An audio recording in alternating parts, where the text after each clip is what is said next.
Halo semuanya, pada level 2 statistik ini saya akan menjelaskan analisis uji moderasi yang saya lakukan untuk melihat apakah variabel PBV dapat memoderasi hubungan antara net profit margin terhadap return on invested capital. Pertama, saya akan menginput data dari Excel ke Stata dengan cara copy paste langsung ke data editor agar dapat digunakan dalam pengolahan.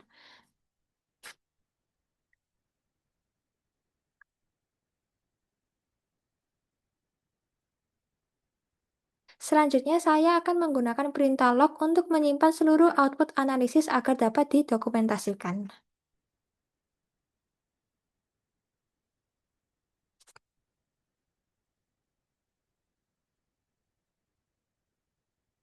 Oke, yang pertama saya akan melakukan regresi antara net profit margin terhadap ROIC. Jadi, ROIC dan net profit margin. Dan di sini menunjukkan bahwa koefisien itu sebesar 0,54677 dan nilai signifikansinya itu sebesar 0,028 sehingga net profit margin ini berpengaruh signifikan terhadap ROIC. Kemudian saya akan menguji normalitas residual menggunakan SK-test.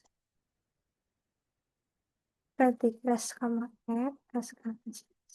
Dan di sini bisa dilihat bahwa nilai probabilitasnya itu menunjukkan 0,3382 sehingga residual ini berdistribusi normal. Selanjutnya saya melakukan uji multiko dengan menggunakan VIF. Dan di sini nilai VIF itu menunjukkan bahwa min VIF-nya itu sebesar 1 sehingga tidak terjadi adanya multiko. Lalu selanjutnya saya juga melakukan uji hetero dengan menggunakan head test. Dan di sini nilai probabilitasnya itu menunjukkan 0,4109 sehingga tidak terjadi adanya hetero. Setelah itu saya menambahkan variabel PBV sebagai variabel moderasi ke dalam model. Jadi drop price dulu, lalu reg, lalu ROIC, net margin, lalu PBV. Di mana di sini kita bisa lihat bahwa net profit margin ini memiliki signifikansi sebesar 0,032 dan PBV-nya itu sebesar 0,000, sehingga keduanya itu berpengaruh signifikan terhadap ROI. Selanjutnya, saya akan menguji uji normalitas residual dengan menggunakan rumus SK-test. Vertical, lalu SK-test res. Nah, di sini tuh menunjukkan bahwa nilai probabilitasnya itu sebesar 0,0708, sehingga residual itu berdistribusi normal karena lebih besar dari 0,05. Lalu selanjutnya saya juga akan melakukan uji multiko dengan menggunakan rumus VIF. Nah, di sini VIF itu menunjukkan sebesar 1,02 sehingga tidak terjadi masalah dengan, dan yang terakhir adalah head test. Dan di sini menunjukkan bahwa nilai probabilitas HTC itu 0,8406 sehingga tidak ada terjadi masalah dengan heteronya juga.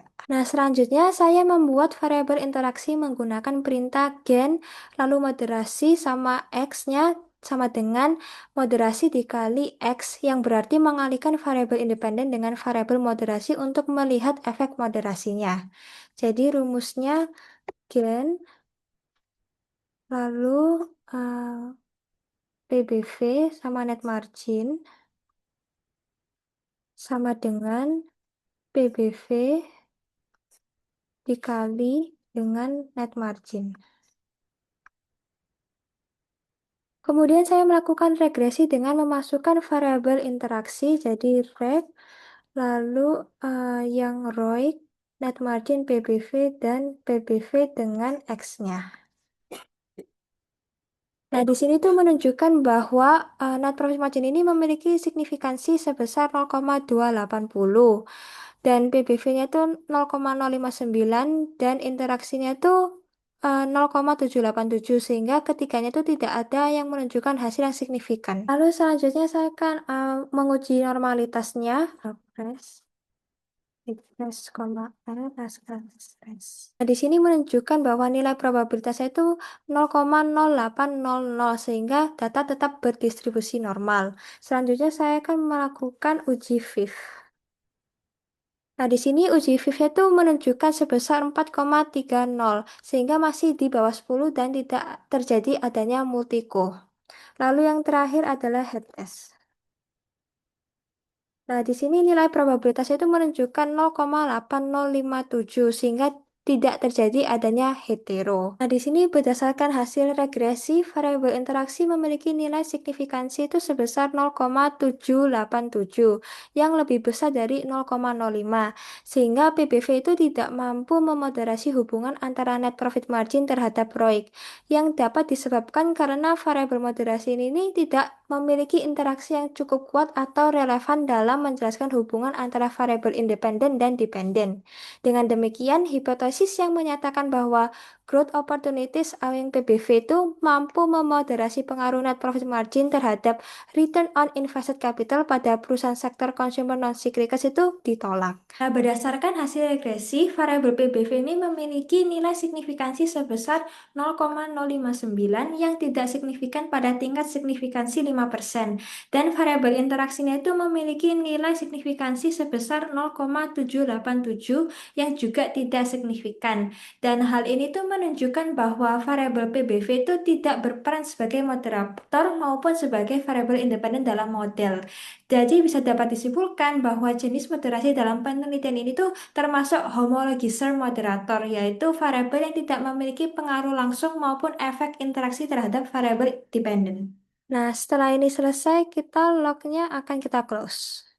Nah, setelah uji moderasi, saya lanjut ke uji mediasi untuk melihat apakah hubungan antara net profit margin dan return on invested capital bisa dijelaskan melalui variabel perantara atau tidak. Oke, jadi langkah yang pertama, saya juga melakukan hal yang sama yang seperti kayak di uji moderasi, jadi menginput data dari Excel ke Stata melalui data editor agar data itu dapat diolah. Jadi ini data untuk uji mediasinya, lalu kita paste. Nah, selanjutnya saya menggunakan perintah log untuk menyimpan seluruh hasil pengolahan data sebagai dokumentasinya.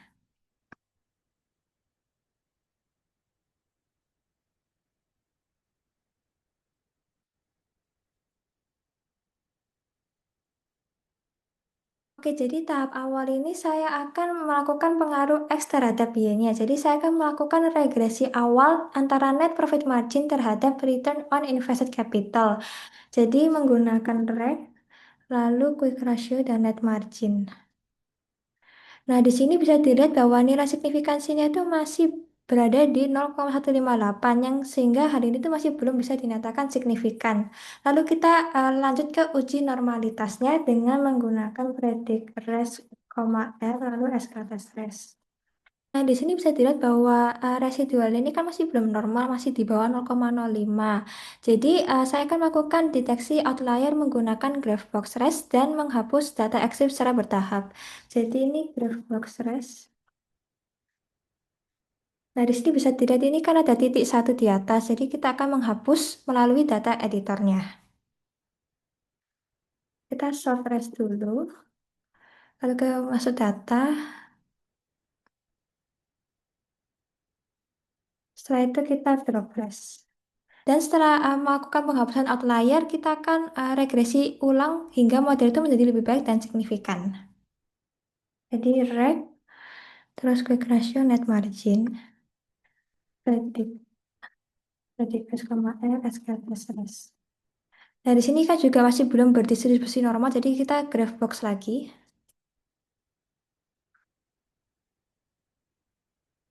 Kita sort res,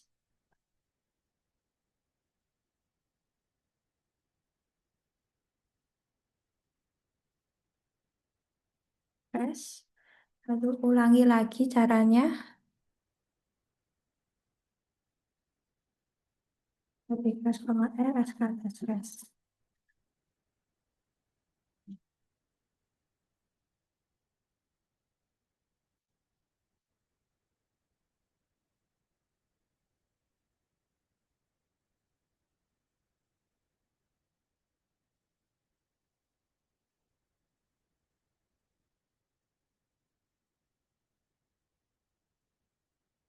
Jadi di sini bisa dilihat bahwa hasil regresi ini menunjukkan nilai signifikansi itu sebesar 0,006, sehingga net profit margin ini berpengaruh signifikan terhadap return on invested capital.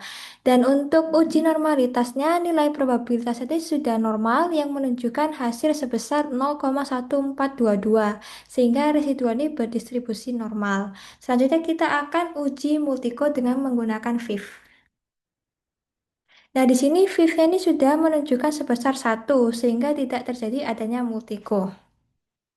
Lalu kita lanjut ke uji hetero dengan menggunakan head test. Nah, di sini uji heteronya ini mempunyai nilai probabilitas sebesar 0,0084 sehingga ini terjadi ada masalah dalam heteronya.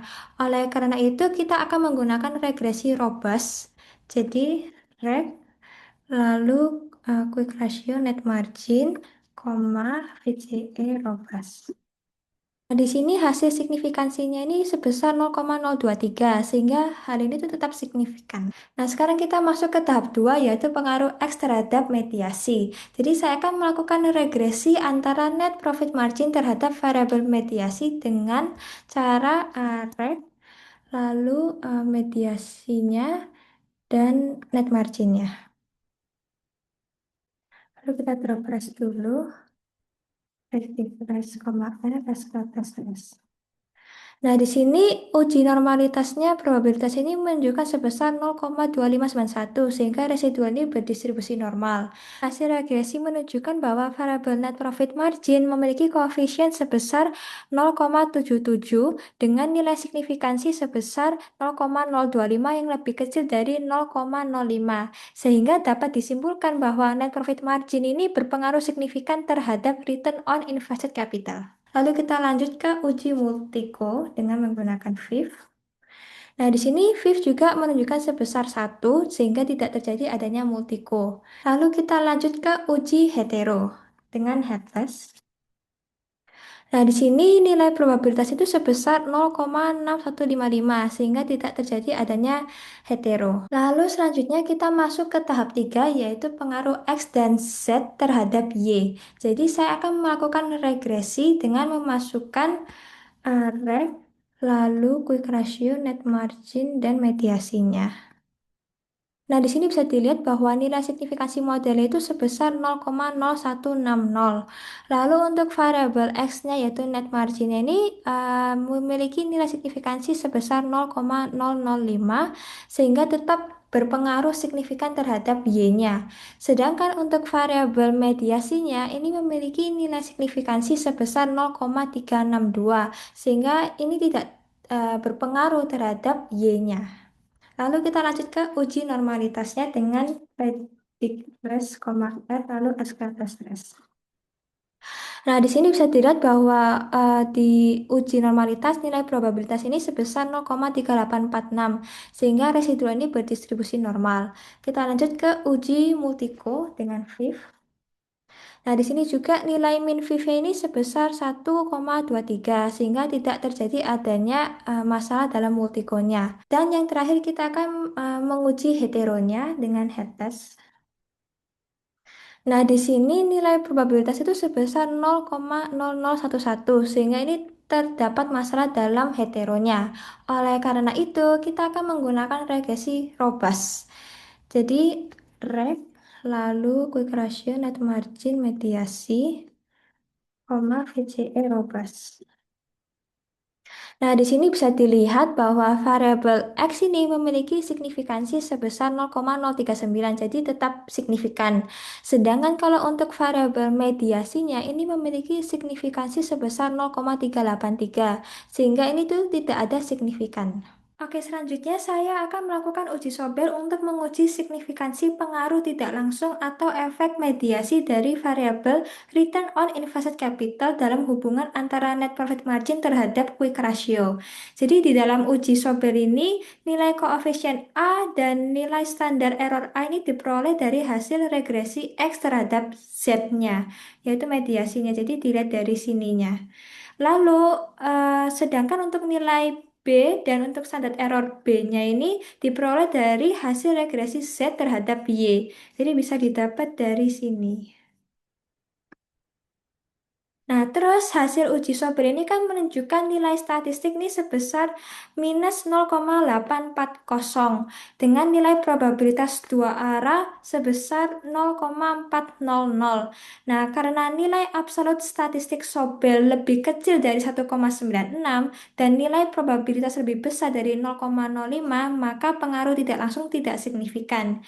Jadi dapat disimpulkan bahwa variabel return on invested capital ini tidak mampu memediasi hubungan antara net profit margin terhadap quick ratio. Nah, jadi berdasarkan hasil uji mediasi, variable return on invested capital ini tidak mampu memediasi hubungan antara net profit margin terhadap quick ratio. Karena pada pengujian simultan, variable return on invested capital ini memiliki nilai signifikansi sebesar 0,383 yang lebih besar dari 0,05, sehingga tidak berpengaruh signifikan terhadap variable dependennya. Dan hal ini tuh menunjukkan bahwa return on invested capital ini tidak memiliki peran dalam menyalurkan pengaruh net profit margin terhadap quick ratio. Sehingga hubungan yang terjadi itu bukan melalui mekanisme tidak langsung, melainkan langsung dari net profit margin ke quick ratio-nya. Jadi dapat disimpulkan bahwa syarat variabel mediasi ini tidak terpenuhi, sehingga hipotesis yang menyatakan bahwa return on invested capital ini mampu memediasi hubungan tersebut itu ditolak. Lalu kita tahap terakhir yaitu kita lognya di close. Dan sekian dari presentasi saya, terima kasih.